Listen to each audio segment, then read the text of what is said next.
ہم جب بھی ہم کلام ہوتے ہیں، راہ کے پتھر بھی غلام ہوتے ہیں۔ تہذیب ایمان نے سکھایا ہے ہمیں کہ کچھ کہنے سے پہلے سلام کرتے ہیں۔ السلام علیکم ورحمۃ اللہ وبرکاتہ۔ جواب دینا آپ کے اوپر لازمی ہے، واجب ہو گیا، اور اس میں آپ کی نیکیوں میں اضافہ بھی بڑھ گیا۔ اگر انسان اس چیز کا خیال رکھے تو اپنی نیکیوں میں مزید اضافہ کر جائے، اور آگے رمضان کا مہینہ بھی آ رہا ہے، اپنے نامہ اعمال میں مزید نیکیوں کا اضافہ کیجیے۔ تو میرے محترم بزرگوں اور دوستوں، جیسا کہ پروگرام شروع ہو چکا ہے، ابھی موصوف نے جناب محمد رسول اللہ صلی اللہ علیہ وسلم کی شان کے متعلق، ان کی زندگی کے متعلق، انہوں نے اپنی زندگی کے اندر جو کارنامہ انجام دیا، جس مقصد کے لیے وہ تشریف لائے تھے، جو ان کا مقصد تھا، انہی کے متعلق شاعر اسلام موصوف آپ حضرات کو رسول اللہ صلی اللہ علیہ وسلم کی شوق روشنی کے متعلق اس پر روشنی ڈال رہے تھے۔ تو آئیے اس پروگرام کو آگے بڑھانے کے لیے، جیسا کہ آپ کو معلوم ہے کہ اسٹیج پر جناب حضرت مولانا نشاط احمد صاحب فلاحی اسٹیج پر جلوہ افروز ہو چکے ہیں، اور ابھی بہت سے حضرات علماء کرام آپ حضرات کے سامنے جلوہ افروز ہوں گے۔ یہ آپ دیکھ رہے ہیں یہ جلسے کا مقصد کیا ہے، ان کی وجوہات کیا ہے۔ علماء کرام اپنا قیمتی وقت دے کر آپ حضرات کے مابین جلوہ افروز ہوتے ہیں، ان کی کچھ وجہ ہوتی ہے، ان کے ایک ایک لمحے ہمارے لیے بہت ہی قیمتی ہوتے ہیں۔ یہ علماء کرام ابھی آپ حضرات کے سامنے بیان کریں گے، خطاب کریں گے، یہ دین کی باتیں۔ جناب محمد رسول اللہ صلی اللہ علیہ وسلم کو دنیا میں جو آنے کا مقصد تھا، جو منشور تھا، جو وجہ تھی، اس کے متعلق، آپ کی تعلیمات کے متعلق، آپ کے اخلاق کے متعلق یہ بیان فرمائیں گے۔ آپ حضرات سے یہی امید کی جائے گی کہ ان کے بیان کو بغور سنیں گے اور اپنی زندگی کے اندر انقلاب لائیں گے۔ اور اسی سے ابھی قرآن کریم کے متعلق، قرآن کریم سے اس محفل کا آغاز ہوگا۔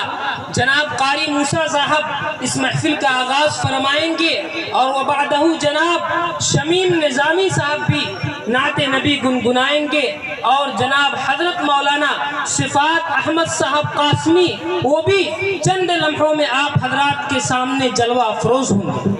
جیسا کہ تمام اہل مذہب کا دستور ہے کہ وہ اپنی ہر مذہبی نشست کی پہلی کڑی اس متبرک کتاب کے کلمات کو قرار دیتے ہیں، جو کہ ان کے عقیدے کے متعلق سب سے مقدس اور متبرک ہوتی ہے۔ چونکہ قرآن کریم مسلمانوں کے عقیدے کے مطابق تمام کتب دنیاویہ و سماویہ میں سب سے مقدس اور متبرک ہے، اس لیے ہم بھی قرآن کریم کی تلاوت باسعادت سے اس محفل کا آغاز کریں گے، جس نے صرف 23 برس کی قلیل مدت میں پورے عالم میں وہ انقلاب برپا کر دیا کہ بڑے سے بڑے فصحاء، بلغاء، شعراء، ادبا حیران شزدر رہ گئے۔ عرب کے لوگ اپنے آپ کو عربی دا سمجھتے تھے، عرب میں ان کو بہت ہی پکڑ تھی،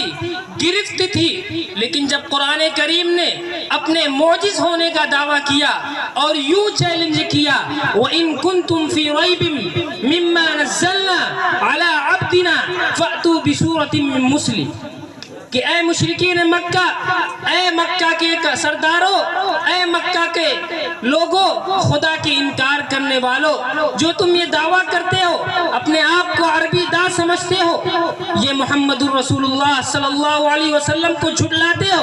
حضرت جبرائیل علیہ السلام ان کے پاس تشریف لاتے ہیں، ان کو بھی جھٹلاتے ہو، ان کو مجنون کہتے ہو، ان کو ساحر کہتے ہو۔ اگر تمہارے اندر اتنی جرأت ہے، تمہارے اندر عربی کے اوپر اتنی پکڑ ہے،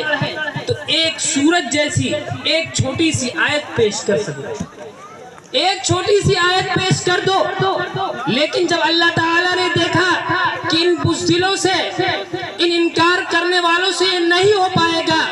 تو اللہ رب العزت نے ایک حتمی فیصلہ سنا دیا، وَلَن تَفْعَلُوا، کہ اے مکہ کے لوگوں، اے اللہ کا انکار کرنے والوں، تم کیا ابھی تم قیامت تک اس کا صورت پیش نہیں کر سکتے، اس کا مثل نہیں لا سکتے؟ کسی شاعر نے کیا یہ خوب کہا ہے کہ ایک صورت کا لا سکتے نہیں جواب، ایک صورت کا لا سکتے نہیں جواب، علم کے دریا رواں ہے کس قدر قرآن میں۔ تو آئیے اسی قرآن کریم کی تلاوت باسعادت سے اس محفل کا آغاز کریں گے، وہ بھی ایک ایسے قاری سے جس کی تلاوت کے اندر ایک ایسی چاشنی ہے کہ آپ ان کی قرأت کو دیکھ کر اپنے اندر وہ چاشنی، وہ جذبہ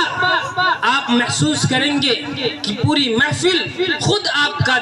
دل بارونق اور پربہار بن جائے گا۔ تو میں جناب قاری موسیٰ صاحب کو بڑے ہی ادب و احترام کے ساتھ درخواست کروں گا کہ موصوف تشریف لائیں اور قرآن کریم کی تلاوت باسعادت سے اس محفل کا آغاز فرمائیں۔